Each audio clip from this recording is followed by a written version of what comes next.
keturunan kerajaan terutama Mataram Islam yang berpusat di Surakarta dan Yogyakarta ternyata ada yang dimakamkan di luar lingkungan asal keraton. Salah satunya Sunan Amangkurat I yang bersama sejumlah kerabat atau koleganya dimakamkan di wilayah Kabupaten Tegal, Jawa Tengah. Mengapa Sunan Amangkurat I ini dimakamkan jauh dari lingkungan pusat keraton? Ternyata juga ini berkaitan dengan intrik yang ada dalam internal keraton. Inilah komplek makam atau biasa juga disebut petilasan Sunan Amangkurat I yang berlokasi di Tegalwangi atau Tegal Arum, Desa Pasarean, Kecamatan Alewena, Kabupaten Tegal, Jawa Tengah. Komplek makam Amangkurat I ini pada hari-hari biasa tidak terlalu banyak dikunjungi.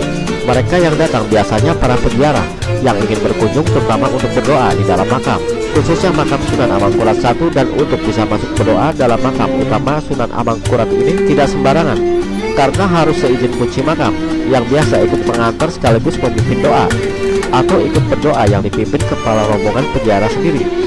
Dari sejumlah literasi, Amangkurat I yang memiliki nama lahir Raden Mas Sayyidin adalah putra mahkota dari Sultan Agung Hanyakarakusuma, penguasa kerajaan Mataram Islam yang lahir pada tahun 1619 dari permaisuri kedua yang bernama Raden Ayuwetan yang merupakan cicit dari Penembahan Senopati, pendiri kerajaan Mataram Islam.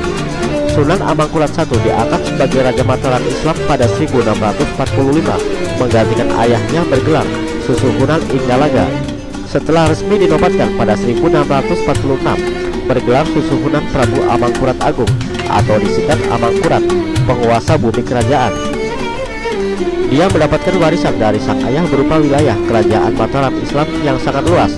Sunan Amangkurat I menerapkan sistem sentralisasi dengan tujuan membawa stabilitas jangka panjang di Pulau Jawa dengan memperbaiki lahan-lahan yang rusak akibat pemberontakan.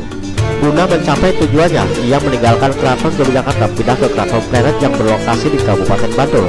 Sejak zaman pemerintahan Sultan Agung, kawasan itu sudah direncanakan sebagai pusat kerajaan yang baru, dan Amangkurat I menetap di keraton tersebut hingga 1666. Namun selama masa pemerintahannya, Sunan Amangkurat I menghadapi berbagai masalah, termasuk ancaman penggulingan kekuasaan atas dasar ketidakpuasan atas kepemimpinannya. Salah satunya pemberontakan Trunajaya pada tahun 1677.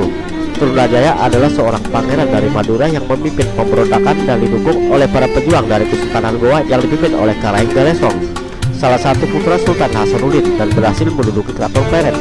Setelah kedudukannya digulingkan, Amangkurat I melarikan diri menuju pantai utara bersama putra sulungnya untuk meminta perlindungan dari VOC yang dulunya pernah diperangi oleh ayahnya. Namun dalam pelariannya, ia harus melalui berbagai macam halangan.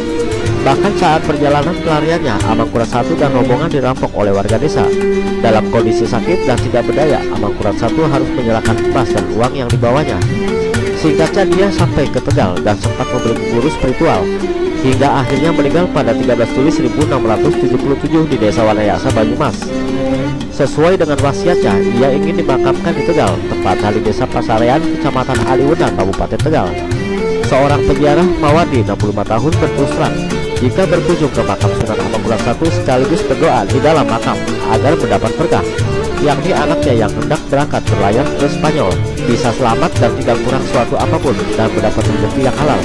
Mawardi dan anaknya yang datang dari Desa Sawojajar, Kecamatan Walasari, Kabupaten Brebes ini juga mengaku kerap mengunjungi untuk berdoa di dalam makam Sunan Amangkurat I.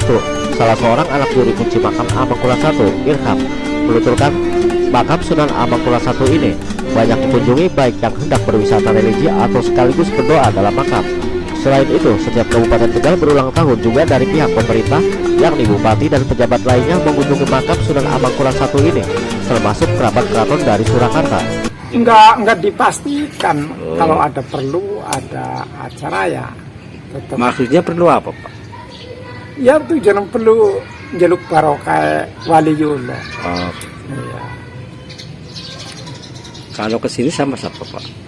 Kalau kesini samaan. Mas, ini ramainya kalau apa, bulan-bulan apa, Mas?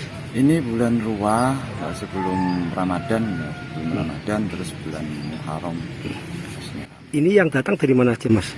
Ya, dari seluruh Indonesia, ada juga dari Surabaya, Magelang, dari seluruh kota di Pulau Jawa. Kalau yang dari keluarga yang dari Solonya sendiri gimana Surakarta? Tiap bulan apa, Mas? Kalau setiap bulan Ruah atau sebelum Ramadan itu ada sajranan dari keluarga.